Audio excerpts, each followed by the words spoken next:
I'm Ralph Grass. I grew up in Little Rock, and it's 7 miles east of Locust Grove.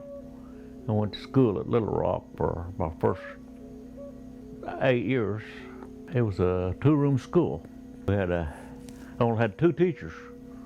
Only had 2 teachers in school, and one for the lower grades and then one for the upper grades, and they wouldn't. I don't know how many was in the school, but it was divided in three sections. In each classroom was divided in 3 sections. My dad made me go to school, and he said, made me go to grade school and everything. He said, that's one thing you're going to do. He said, you're going to go to grade school. He said, you're going to go to all the schooling you can get. And he said, I don't want you to miss. And I guess the first 4 or 5 years, I didn't miss a day. Yeah, no, it wasn't very far, but it was just about 3/4 of a mile from. But it wasn't a real road. It was just a pathway, you know, where my dad and them cleaned it out and everything, where we had a wide deal there, because there's 3 families there right close that used that same little road, you know. And my dad and them, just before school started, like if school started here, they'd all take a day off and go clean the school grounds and go do whatever the school building needed done on them. And all the workers, you know, everybody lived around there. And our drinking fountain was a hand pump, and it had a pipe running down, I'd say it was 10 foot long. It had holes drilled in it. And one person would pump that, and them water would squirt out them holes. You get to drink like that, or you wash your hands like that. Did you speak Cherokee in your house? Yeah, they did, but when we went to school, they made us quit. I mean, trying, you know, I never did learn Cherokee real good. And and when I went to high school, they'd punish us for it. You know, I went to Chilocco, but in the grade school, they wouldn't let us talk Cherokee. But he signed me up and everything, and put me in there. He asked me if I wanted to go there or Oaks, and I told him I'd rather go to Chilocco, because they had like farming and stuff like that at a trade school, and Oaks didn't have, you know. I worked up there to Chilocco on the farm, and we had wheat and stuff like that. We grew wheat, and we had cattle and horses and everything like that up there to work with. It was self-supporting school. So I got a bonus every once in a while. They'd give us a little extra money, you know, to buy stuff with when we was. I bought clothes. I did. I bought clothes. That's one thing I always did. I always made sure I had plenty of clothes. I stayed there year round. Yeah, until I was 18, and I went to the Navy. My mother's name was Ella Standing Water Grass, and my dad was Thomas Grass.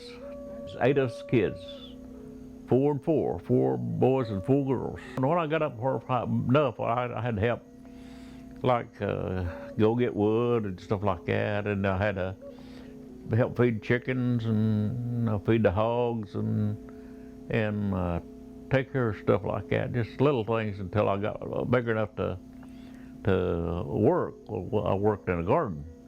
We had a big garden. We always had a big garden. We always had a garden big enough to supply everything we needed, you know, to eat, because you didn't go to town and buy what you wanted.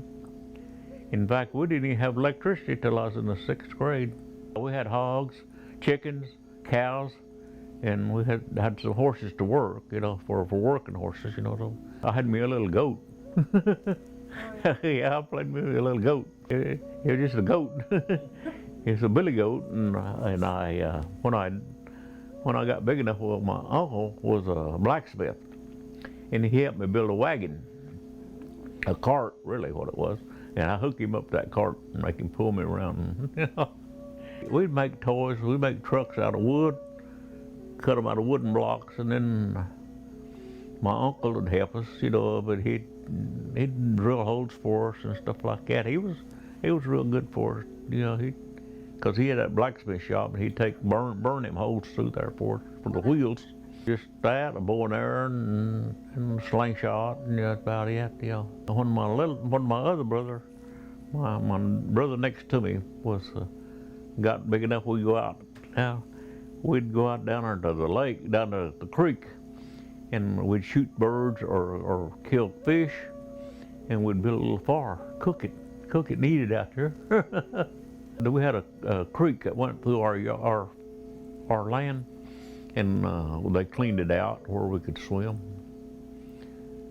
and then the cattle could drink out of it too, you know. Whenever Mom and them would kill a chicken, we'd take the guts and hook them on a string and drop them down in the water, and we'd go swim and come back and fill it up and see how many crawdads we had hooked on there.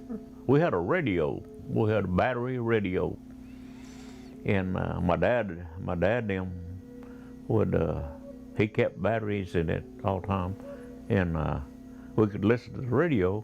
But if we didn't do our chores and everything, we didn't get to listen to the radio. That was our punishment. We didn't get to listen to the radio, because that was all our entertainment we had. On Friday nights, the boxing was on, and the people lived around there close would all come around, and they'd set the radio outside, and everybody gathered around and listened to it. The teacher that we had had some books, you know, had stories in them, and they'd loan them like a library, and you could go over to her house and get a book, you know, but you had to bring it back to her, you know, and get back. And my oldest sister would read to us at evenings, you know, when it was bad weather, you know. She'd sit down with the lamp. We had the lamp light, you know, we didn't have no electric. And she'd sit there and read to us. Did your dad trade for stuff? Yeah. Yeah, he'd trade my dad's brothers would raise one kind of garden, and he'd raise a different kind and stuff like that, like strawberries and stuff like that. One of them would raise a big bunch of that, and the other would raise a different kind, you know, and they all went together and traded and worked them. They helped each other, and there wasn't no money changed hands. It was just food or time, you know. So they help here one day and go help the other the next day, and you know, that's the one thing I learned, to work and get what you know, work for what you get.